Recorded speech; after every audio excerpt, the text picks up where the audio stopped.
No radio muchimbale ujunut an mayaka kusihil yok olkab ichilupet lumil Yucatán. Kolelop mejempalal yetel shipalal saklik utsikbalil unayob upakatop ukayob yeteluk ahlayobi. Much natsabaesh awuyesh. La No Radio Muchimbal es una naciente voz pública de algunas comunidades mayas de la península de Yucatán, donde mujeres, niños y jóvenes tienen un espacio para compartir su sueño, su mirada, su canto y su memoria. Acompáñanos a escuchar. ¡Y que viva la alegre rebeldía!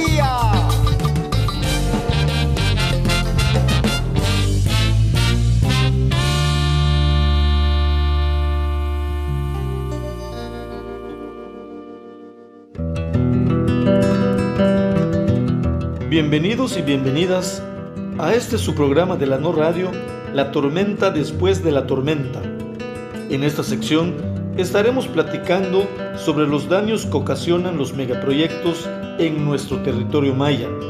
En esta sección de la No Radio denunciaremos las injusticias que se cometen contra nuestro pueblo en nombre de un falso desarrollo, las leyes que lo justifican y lo legalizan. Seguiremos denunciando el daño ambiental que ha ocasionado la construcción del mal llamado Tren Maya y otros megaproyectos. Seguiremos denunciando a las inmobiliarias que han hecho un gran negocio con el despojo de nuestras tierras que hemos heredado de nuestros abuelos mayas más primeros. Lo que sigue es la tormenta después de la tormenta. Los ministros de la nueva Suprema Corte de la No Justicia de la Nación, 90% de lealtad y 10% de capacidad. El pasado lunes 1 de septiembre, los ministros de la nueva Suprema Corte de la No Justicia de la Nación tomaron protesta. Con eso termina una etapa del país en donde esta institución representaba un contrapeso de los otros poderes. En esto consiste la democracia, en donde los tres poderes del país se autorregulan para no cometer excesos. A partir del 1 de septiembre, esto es muy probable que haya llegado a su fin, ya que el Ejecutivo y el Legislativo son emanados del partido Morena y ahora el último bastión de la democracia también está controlado por ese mismo partido. ¿Cómo se va a ver reflejado esto en la vida pública del país? Podemos poner el ejemplo en un tema legal. Si el Ejecutivo propone una reforma a alguna ley federal que se contraponga a los intereses de su partido o la limite para beneficiar a una empresa afín, el Ejecutivo, dentro de sus facultades, está a realizar propuesta de reforma a las leyes. Pero si esa propuesta contradice a la Constitución Nacional, puede pasar por el Legislativo y se frena en la Suprema Corte de Justicia de la Nación. Así ha sucedido en múltiples ocasiones. Con estos ministros alineados a Morena, este contrapeso desaparece y ya tienen vía libre para modificar las leyes a su antojo. Una democracia genuina tiene contrapesos para evitar los excesos. Si un ciudadano se ampara porque algún proyecto oficialista esté contaminando su territorio y está ocasionando enfermedades, se entiende que está violentando lo que dice el artículo 4 de la Constitución sobre el derecho a la salud. Que Dios lo ampare en el cielo, porque los jueces, magistrados y ministros ya son afines a Morena y solo van a recibir línea sobre qué aprobar y qué no. Ahora analicemos cómo llegaron los ministros de la nueva Suprema Corte de la No Justicia de la Nación y veamos el nivel moral y de credibilidad que tienen. Previo a la elección, se distribuyeron acordeones con los nombres de los ministros que serían elegidos por el pueblo bueno y sabio. Este proceso electoral, realizado el 1 de junio, estuvo marcado por un nivel de abstencionismo brutal, el más alto en la historia reciente de los procesos electorales del país. Solo salieron a votar el 13% del total de la lista nominal del padrón electoral, según datos del Instituto Nacional Electoral publicados en su página oficial con fecha del 2 de junio. A partir del lunes 1 de septiembre, desaparece la división de poderes, se le asesta un duro golpe a la democracia y regresamos a una etapa en donde un solo partido domina los tres poderes. ¿A qué les huele esto? Algunos de los nuevos ministros y ministras de la Suprema Corte, ya no quiero decir de Justicia de la Nación, porque cada día estamos más lejos de eso, llegaron con antecedentes oscuros que distan mucho de legitimidad. El primer ejemplo es la ministra Yasmín Esquivel Moza, que ostenta el título de licenciada en Derecho conseguido con una copia de una tesis, según nos hemos enterado por diversos medios de comunicación como Excelsior, que publica una nota el 31 de marzo titulada Yasmín Esquivel y la podredumbre de la justicia. Un dato muy interesante que habla de la preparación académica y profesional de uno de los candidatos que por medio del acordeón ya es ministro, es Arístides Guerrero, quien en su campaña aseguró que está mejor preparado que un chicharrón. Si esa es su gran aportación ideológica cuatrotera, esa es la calidad de ministros que el pueblo bueno y sabio ya eligió. Pero los anteriores no son los únicos que llegan a la nueva Suprema Corte de la No Justicia de la Nación plagada de escándalos.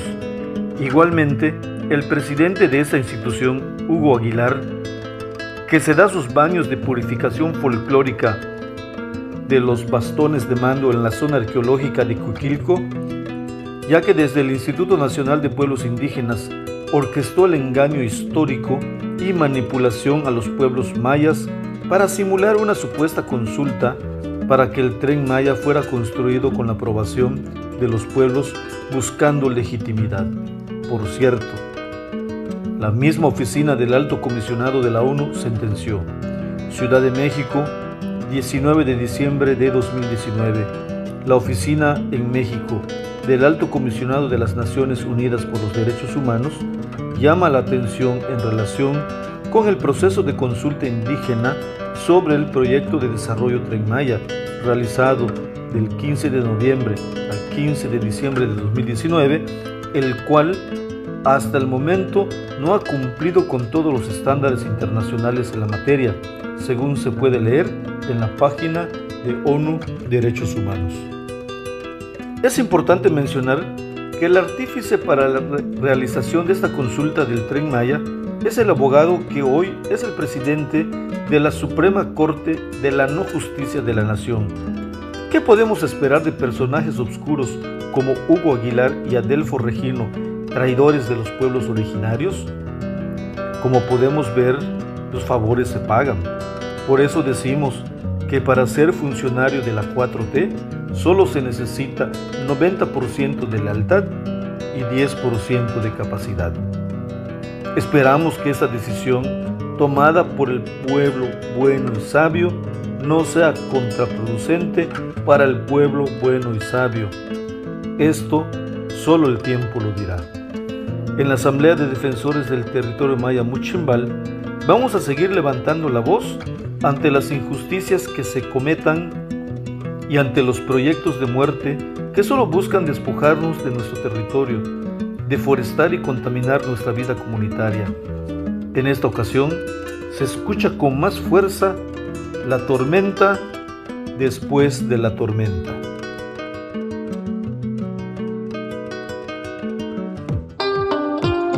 La No Radio Muchimbal es un espacio comunitario donde hemos levantado la voz ante la destrucción de nuestra madre naturaleza. Hemos denunciado la destrucción de nuestro territorio en el que convivimos con los árboles de la selva maya.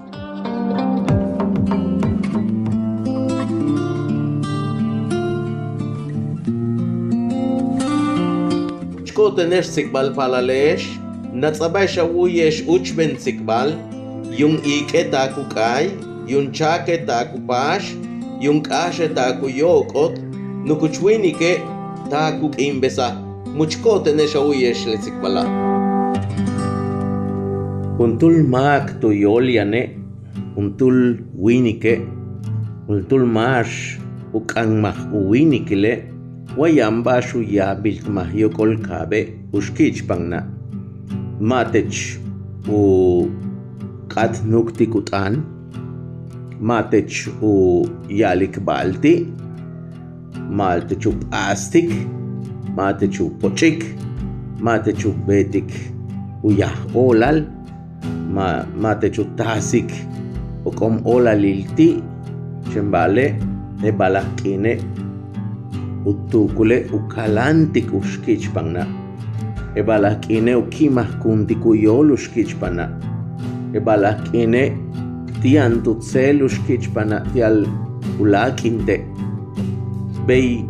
Beyuchul tukushtalilun tumak u kashmah unohbali lutukul wa tsoku uyantalunaat wa tuyolian.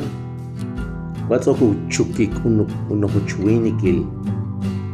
Uyaile yankine yamake mauyabil ma unai yankine yamake kushum pahtikuna yankine yamake hachiyabu betik uyokol ushkichpangna yabu tasik okom olalilti.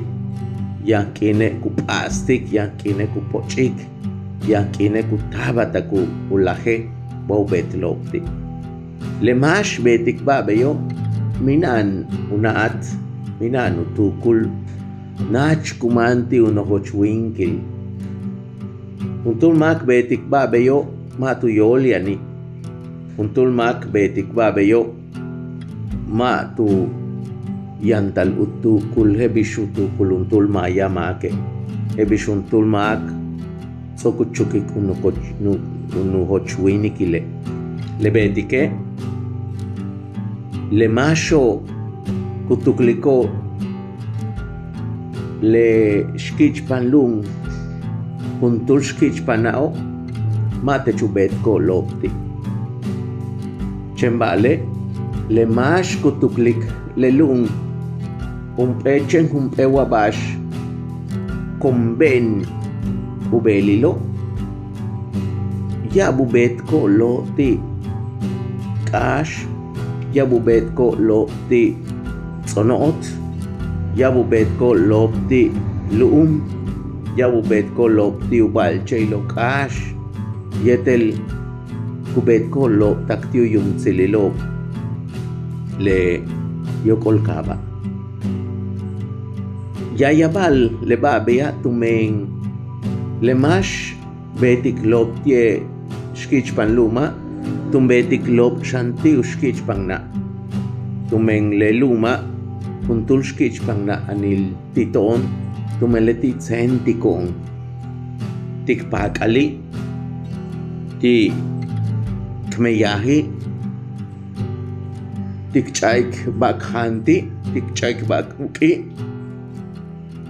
te kutal kushtalik palali ti kushlahon tulaka kinop yan ukushtalil mako yokol kabe yan peshok tuning katimbet awuyesh kukabaintik chakash ebishu yalal le bashku yalaich kaslan cicatrizo pelu uyahil winklil mak wow shotil winklil mak kuyustale chembale tikupatah noktaluchak ashili Bei yanil winklil shkich panlun atli tual kibehla tumeng yap mashobe ku konkulumo tiene kuch ayikalobo tiene kuch tsulobo le no kuch tsulobo le tiobe minanu yakunaho tilum uyakunajo betitak inyang. Leolale, kukahlu betko lob tilelumo. Talahan entuin shoktesh lechantukula, much uyesh bishubin, makane kuchanyantuk inant puksikal, yaka patake kalantik leklumila. Kiek veya chak ash shkichpang na bash asipil tia matampal beya pahchahan atzonotil tu chahan ukantitzilawik tikinchahan akashil no kakchahan awotel matan uno koluyo shelawinglil mishtutip iluchak ashil bash kintombey yeteleh puso.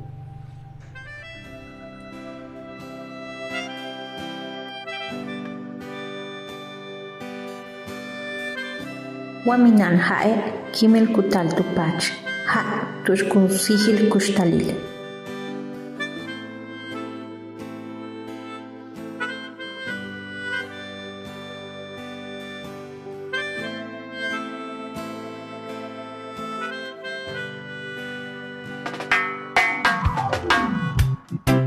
Entre sueños y raíces se esconde todo lo que no se dice.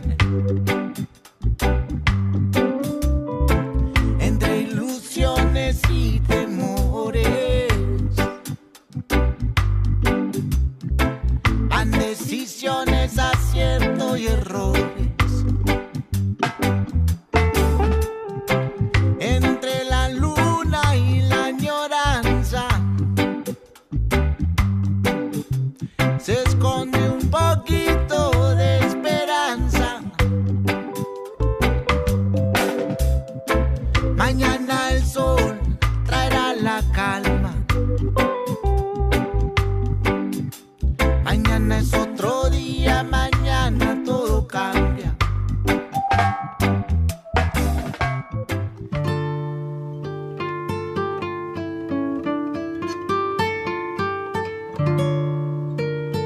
Ha llegado la hora de escuchar las lecturas que nuestras compañeras y compañeros comparten para seguir reflexionando sobre los acontecimientos más relevantes en nuestro país y el mundo. Escuchemos.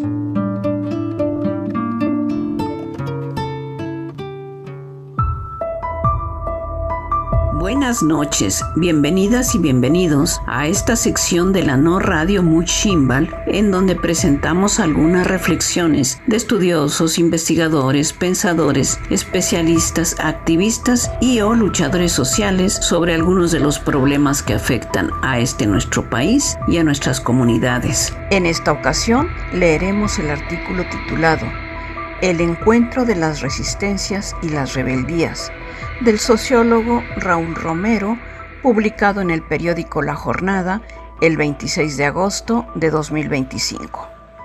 Durante el encuentro de resistencias y rebeldías, algunas partes del todo, convocado por el EZLN, el semillero Comandanta Ramona se convirtió en punto de reunión de una parte importante de los movimientos internacionalistas y anticapitalistas de distintas partes del mundo. Hasta allá viajaron cientos de personas de al menos 37 geografías para compartir sus experiencias de lucha. En inglés, francés, griego, turco, kurdo, alemán, celtal, tzotzil, ñañú, castilla y tantas otras lenguas, el sueño compartido de un mundo donde quepan muchos mundos se fue narrando. Ahí estuvieron los colectivos griegos que contaron sus diferentes luchas con sus paliacates y sus calendarios.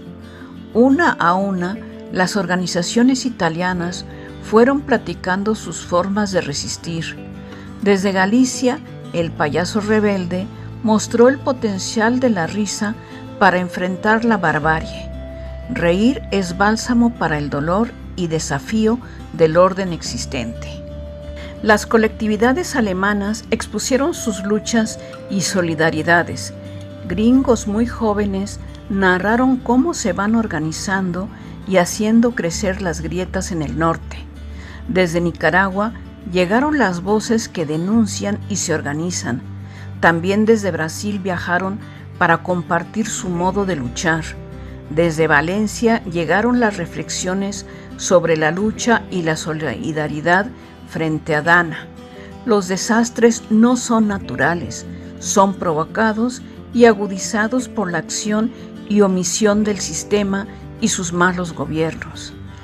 La palabra del Kurdistán no podía faltar, como tampoco lo hizo la presencia rebelde desde el Gualmapu.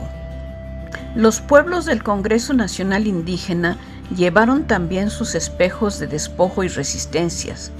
Desde distintos puntos del México de abajo se trasladaron decenas de experiencias en lucha, la Iztapalapa de abajo y a la izquierda, las experiencias de organización con trabajadoras sexuales, las semillas que comienzan a sembrarse en Tlatelolco, las mujeres que luchan con la sexta, la solidaridad que se teje desde el puerto de Veracruz, los magonistas de Baja California, los comunistas que no se rinden, no se venden y no traicionan, así como la dolorosa y potente palabra de madres y familias buscadoras. Todas las participaciones contaron siempre con la escucha activa de los pueblos zapatistas. La palabra zapatista, a veces hablada y otras representada en obras de teatro, cobijó el anhelo común. Como es costumbre, miles de jóvenes de distintas comunidades de zapatistas se hicieron presentes para desempeñar distintas tareas, compartir la palabra de sus comunidades, actuar en las obras de teatro, cantar o declamar poesía, trabajar en el comedor. El despliegue de capacidades organizativas autogestionadas es algo sobre lo que poco se reflexiona, pero que muy pocas organizaciones logran hoy en día.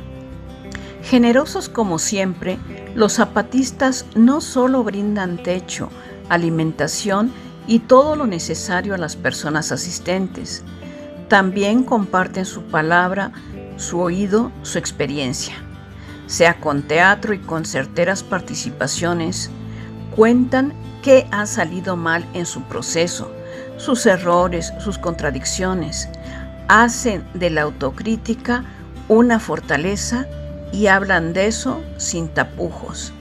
No nos idealicen, dijo hace tiempo el subcomandante Moisés. Pero a diferencia de otras experiencias, los zapatistas no solo no niegan ni ocultan sus problemas, los exponen y también comparten la solución que van construyendo.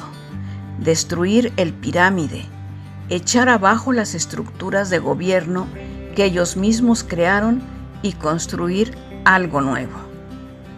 En esta nueva etapa del común y la no propiedad, los zapatistas también se empeñan en construir y compartir lo necesario para la reproducción material y cultural de la vida.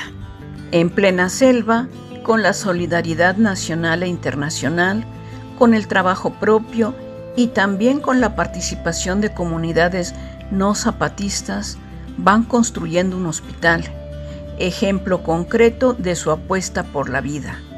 En tiempos de guerras y crimen organizado, ellos, el Ejército Zapatista de Liberación Nacional y sus bases de apoyo, se esmeran por construir hospitales. Nuestra lucha es por la vida y el mal gobierno oferta muerte como futuro, dijeron en 1996 en la segunda declaración de la Selva Lacandona, pero pocos prestaron atención a la profundidad de su mensaje. Durante los días del encuentro, los zapatistas también enseñaron a construir champas o chozas con las materias que se encuentran en el territorio. Cuando acaba su tiempo de vida, todo regresa a la tierra, dicen.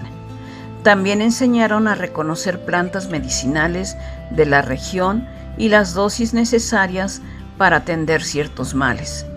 Por si fuera poco, también compartieron un verdadero banquete para enseñar los alimentos que pueden preparar con lo que encuentran y cosechan en sus territorios. Aguas de sabores, tostadas, tamales, verduras, postres y muchas otras delicias. Comparten lo que saben y lo que tienen. En el fondo, muestran no solo el avance de su organización, sino que ellos y ellas están preparados para seguir luchando por muchos años más, porque siempre falta lo que falta.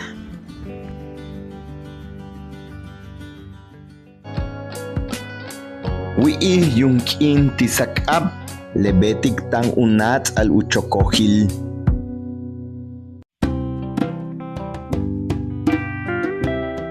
Síguenos por Facebook, Instagram y Twitter como Asamblea Maya Much Shimbal. También suscríbete a nuestro canal de YouTube y activa la campanita de notificaciones para que te avisen cuando subamos un video a nuestro canal.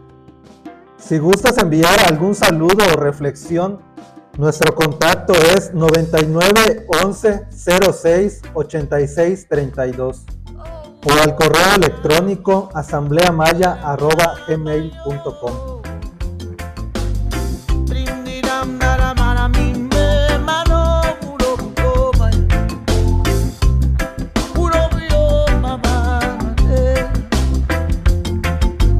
Sale en la mañana temprano raspando mi voz para cantarle a un elemento que yo tomé por sentado alguna vez, cuando es el aire lo más importante para mi ser. Es por el aire que viaja la luz del día, es por el aire que vuelan mis melodías, y por el aire que viaja la información, y es al aire a quien le canto esta canción.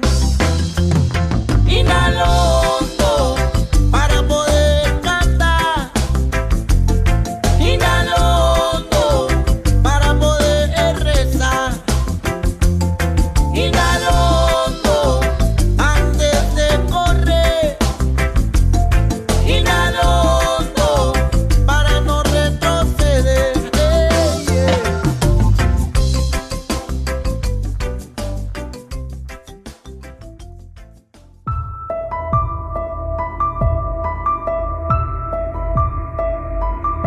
Buenas noches. En esta ocasión leeremos el artículo titulado La Suprema Corte de Justicia de la Nación y su ceremonia tradicional, efecto Tizoc, Mahashan, de la lingüista, escritora, traductora, activista de derechos lingüísticos e investigadora Yasnaya Aguilar, publicado en el periódico El País el 30 de agosto de 2025.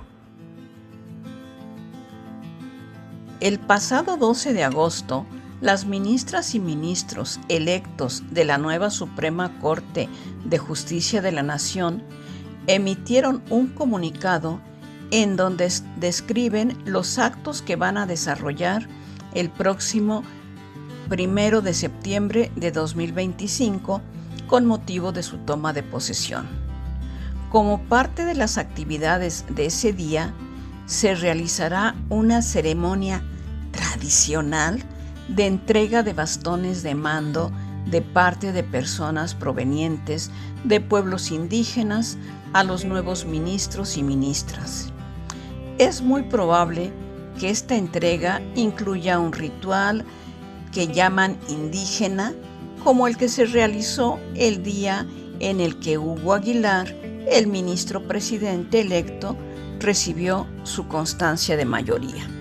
Sobre la entrega de bastones de mando, ya el escritor Mije Mito Reyes ha analizado la historia, contexto e implicaciones de este gesto que se hizo más frecuente con la llegada de la llamada Cuarta Transformación. Un símbolo como el bastón de mando representa la autonomía de los pueblos, representa su autogobierno. Entregar ese mando a uno de los poderes del Estado contraviene el sentido que ha tenido para muchas comunidades. Me pareció por demás interesante que en el comunicado se diga que se trata de una ceremonia tradicional, cuando más bien será la primera vez que se entreguen bastones de mando a ministros de la Suprema Corte. Más que tradicional, es una ceremonia inédita. Ahora quisiera centrarme en dos efectos que tienen actos como este. Por un lado, el más obvio y predecible tal vez, es el que genera en la oposición de derechas, que dirá cosas tan burdas como que esas ceremonias son actos de brujería. Otros se burlarán sacando a la luz todo el racismo acostumbrado, y algunos más dirán que se está atentando contra la separación entre el Estado y la religión. Quienes esgrimen este último argumento evidencian que no comprenden la diferencia entre instituciones religiosas y otros sistemas de relación con lo sagrado, y por otro lado, no se han dado cuenta de que la laicidad del Estado surgió para evitar que la Iglesia Católica ejerciera funciones de Estado como había hecho durante siglos con inmenso poder. Ese no es el caso de los sistemas de relación con lo sagrado que se encuentran en los pueblos indígenas. El otro grupo de reacciones tiene que ver con algo que he llamado el efecto Tizoc: percibir a los pueblos indígenas como un monolito indiferenciado, como un otro homogéneo. Nadie recuerda a qué pueblo indígena pertenece Tizoc, el protagonista de la película homónima. Lo único relevante es que es indígena. Las llamadas ceremonias indígenas que despliega la Cuarta Transformación generan ese mismo efecto.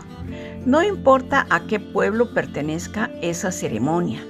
Después de todo, cumple con los requisitos del estereotipo de lo que se piensa debe ser una ceremonia indígena: flores, caracoles, copal y ramas. No es que estos elementos no se hallen presentes en ceremonias de pueblos originarios, pero no en todos, no siempre, no para todo. Estos estereotipos, su creación y su reforzamiento continuo están estrechamente relacionados con el racismo que han sufrido los pueblos indígenas. ¿Todos los pueblos que llamamos indígenas tienen las mismas ceremonias? La relación que estas culturas establecen con el mundo de lo sagrado es la misma siempre. ¿Cuál de toda esa diversidad de manifestaciones, rituales, es el que se despliega cuando el Estado hace uso político de la llamada ceremonia indígena? Parece que lo único que importa es que parezca indígena y extraer cierta legitimidad de su puesta en escena. Las ceremonias de los pueblos indígenas, así como las de todas las sociedades del mundo, se inscriben en un contexto temporal y espacial extraordinario, a diferencia de la vida cotidiana. Los rituales son parte de un proceso fuera del tiempo y el espacio comunes. Se cumplen en espacios y tiempos determinados por las personas especialistas de la relación con el mundo de lo sagrado. En distintas culturas, estas especialistas reciben nombres específicos. Un ritual comienza con anticipación, no es un hecho puntual, es un proceso. Hay requisitos previos que cumplir, tareas posteriores que realizar. No cualquier lugar o tiempo es propicio. Una cosa es que alguno de los ministros decida emprender los rituales que considere necesarios según su cultura, creencias y tradición antes de comenzar su nueva encomienda. Otra cosa muy distinta es montar un ritual llamado indígena para uso político y mediático de agentes del Estado. Cuando las instituciones estatales usan los rituales que llaman indígenas, los simplifican y los sacan de contexto para su consumo simbólico. Los políticos involucrados en esas ceremonias consultaron previamente con una persona especialista de lo sagrado en una de las muchas culturas originarias de este país. Hay distintos tipos de ceremonias. ¿Cuál es la que están realizando? ¿Cumplieron con periodos previos de purificación, abstinencia o actos preparatorios según sea el caso? ¿Participan de todo el proceso ritual? Nos encontramos más bien con la simplificación de los rituales. Un ritual que pueda responder a los estereotipos esperados. Una ceremonia que se comienza a usar para ungir a dirigentes de Estado cuando toman posesión de sus cargos y que se puede hacer ya sea en el Zócalo o en el Senado, cualquier día que los políticos así lo decidan. No son ya los especialistas del ritual los que fijan espacio y tiempo para el ritual. Es el Estado el que decide cuándo y cómo. Hace tiempo me contaron de un político que hizo una ceremonia mije en un encuentro internacional de funcionarios, es decir, en un contexto nada común para este tipo de ceremonias, lo cual no sería intrínsecamente un problema.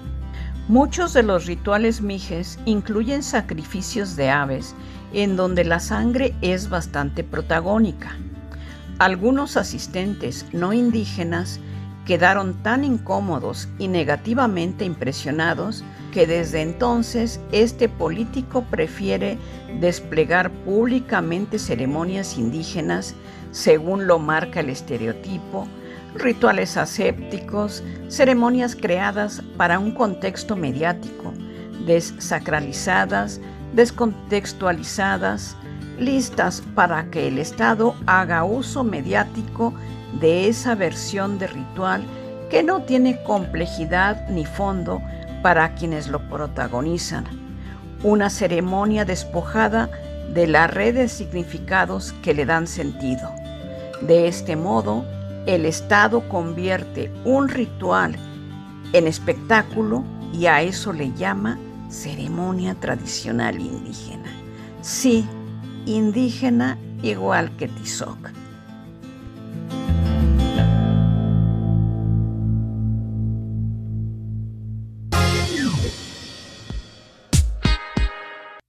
¿Qué onda, banda? Por aquí el Macal Clandestino transmitiendo a través de la voz de la No Radio Muchimbal.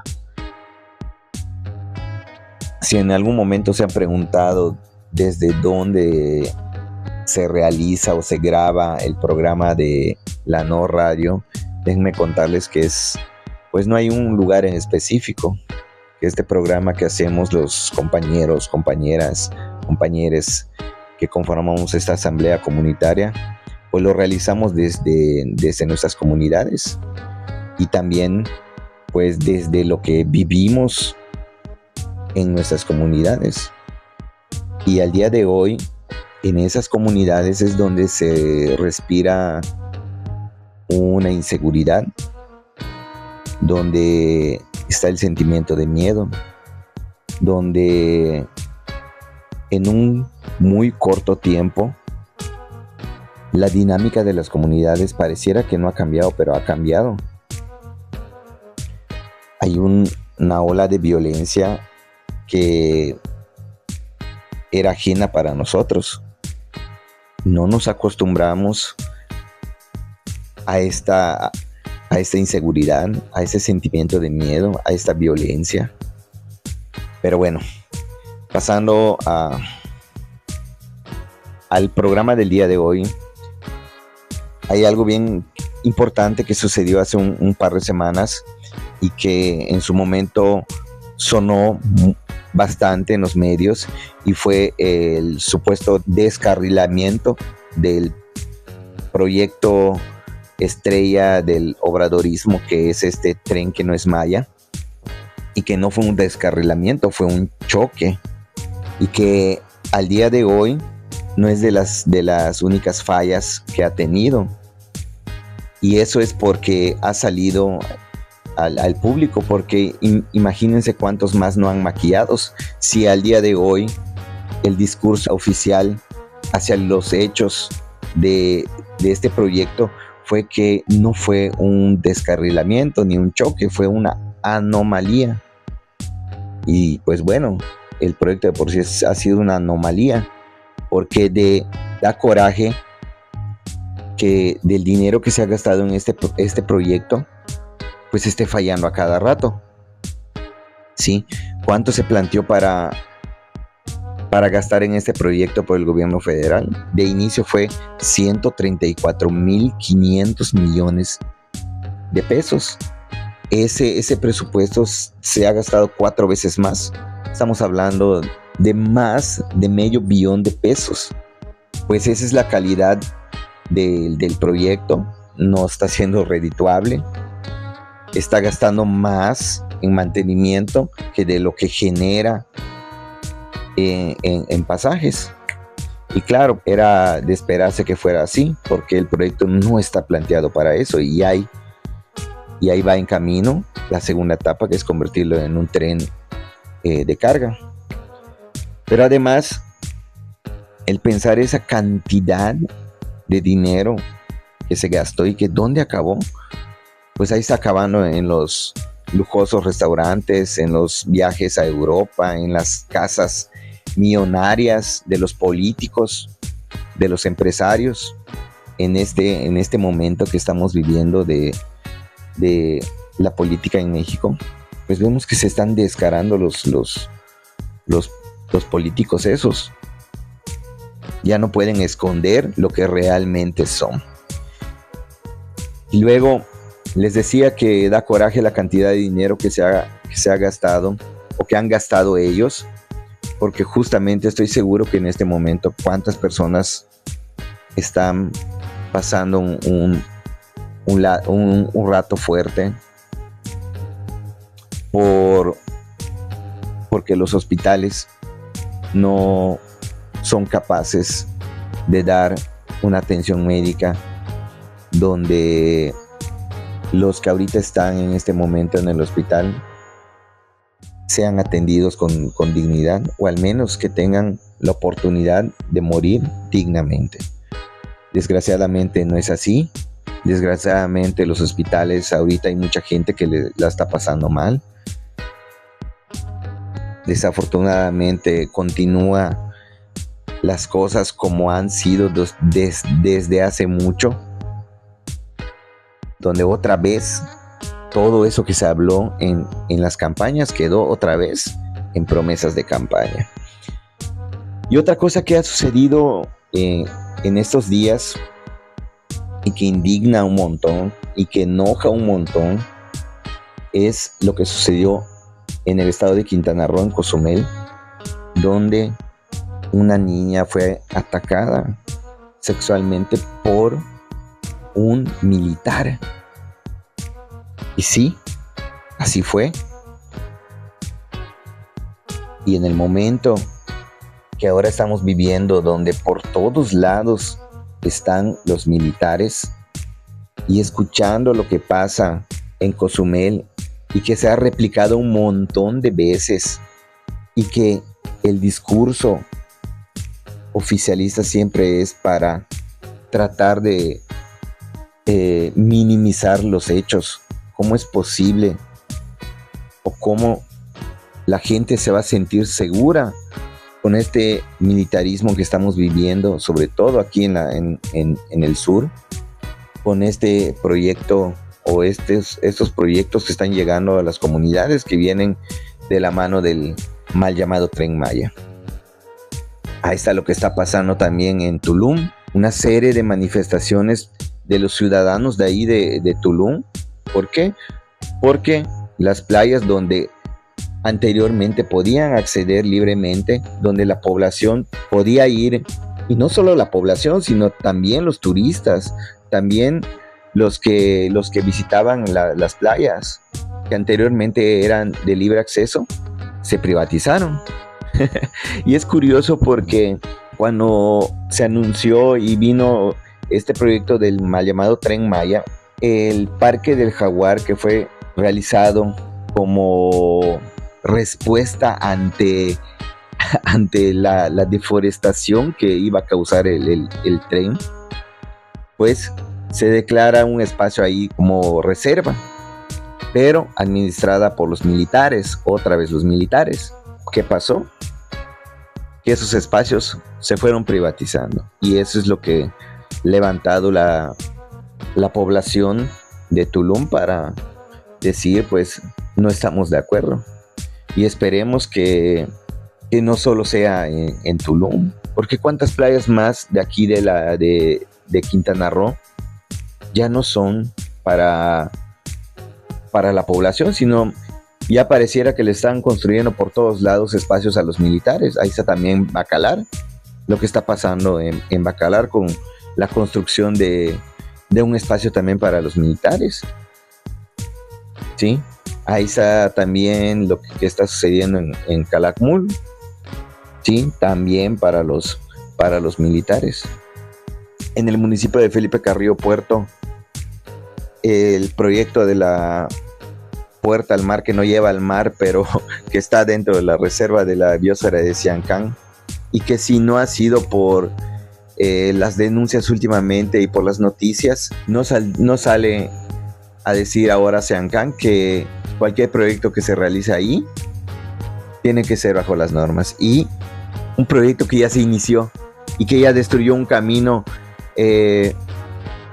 muy antiguo, y que ha destruido un montón de árboles para poner una carretera ahí donde ahorita están asaltando y están sucediendo un montón de cosas. Y pues bueno, también déjenme decirles que eso también es para los militares. Y pues eso yo creo que por aquí lo dejamos, porque creo que ya me prolongué un poquito más de lo debido, pero bueno, nos vemos la siguiente semana. Para despedirme, nada más comentar que los parques solares que están llegando en la zona centro de Quintana Roo, decirle a esa gente que quiere destruir un montón de selva, que no se los vamos a permitir, y que no se las vamos a dejar tan fácil que se hagan de esta selva que es herencia de nuestros abuelos. Nos vemos la próxima. Buenas noches.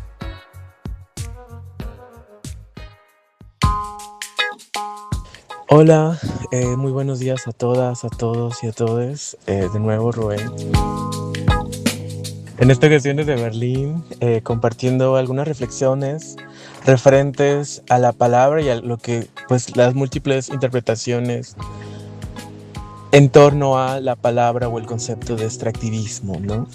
No sé si en algún sentido es una palabra que yo creo que todos hemos escuchado en menor o mayor medida, sobre todo cuando está relacionado a megaproyectos como el turismo de masas, como el mal llamado Tren Maya,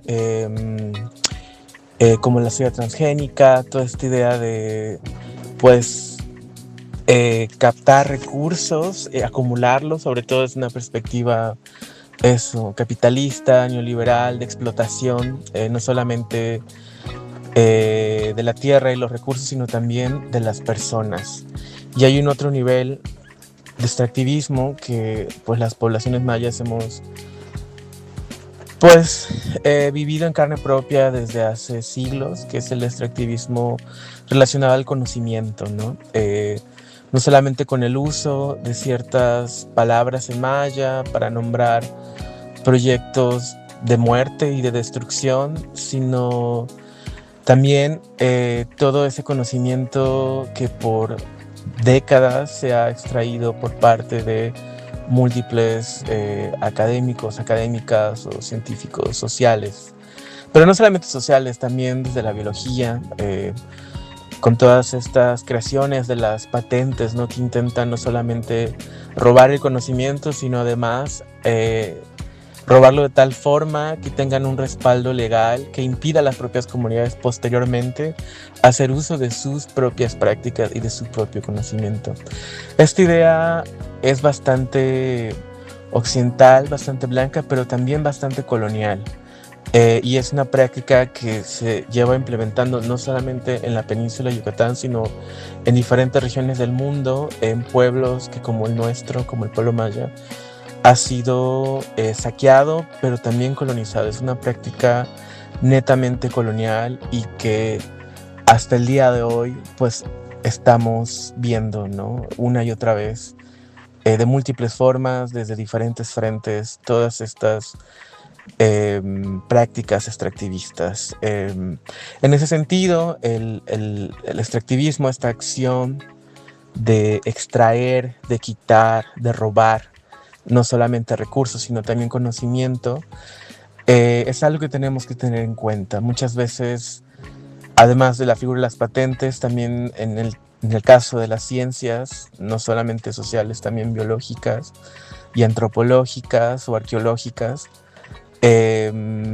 pues estas personas de otros países, de otras geografías, o inclusive del propio México, ¿no? De los centros de poder del país como Ciudad de México o Mérida, publican sobre estas cuestiones en inglés, en francés, en alemán, y al final pues ese conocimiento, cuando alguien intenta hacer referencia, por ejemplo en el caso de algún estudiante o algún inclusive poeta maya que quiera hacer uso de cierto concepto, vocablo o idea, que esta puede estar en maya, inclusive en maya peninsular, pues se ve la necesidad de pues citar a estas otras personas blancas, la mayoría de ellas, y que viven en otras geografías, porque al publicar en ciertas revistas de renombre, también acceden como a esta idea de lo que se le denomina en inglés copyright o el derecho de uso de cierto concepto. Y esta es una de las múltiples prácticas, ¿no? En este sentido, considero que hay que tener mucho cuidado con el tipo de alianzas que se pueden generar, no solamente alianzas internacionales, sino también a nivel nacional, ¿no? La blanquitud al final no es solamente una cuestión de color de piel, sino también de pensamiento y de acción. Y hay que estar alertas para todo ello. Y en fin, les mando un abrazo muy fuerte, mucha fuerza para todo lo que está aconteciendo en este momento y lo que va a venir. Y por aquí andamos, lejos, no tan lejos.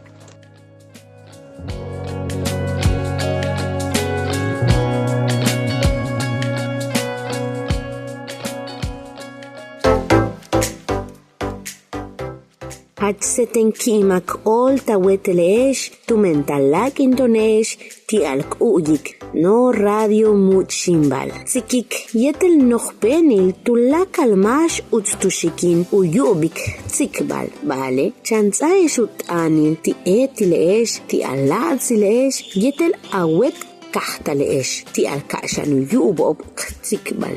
Kahaktone lelumo ma kon beeni mishpai beeni tumensh kich panna ma tu shantalk hansut tu katen.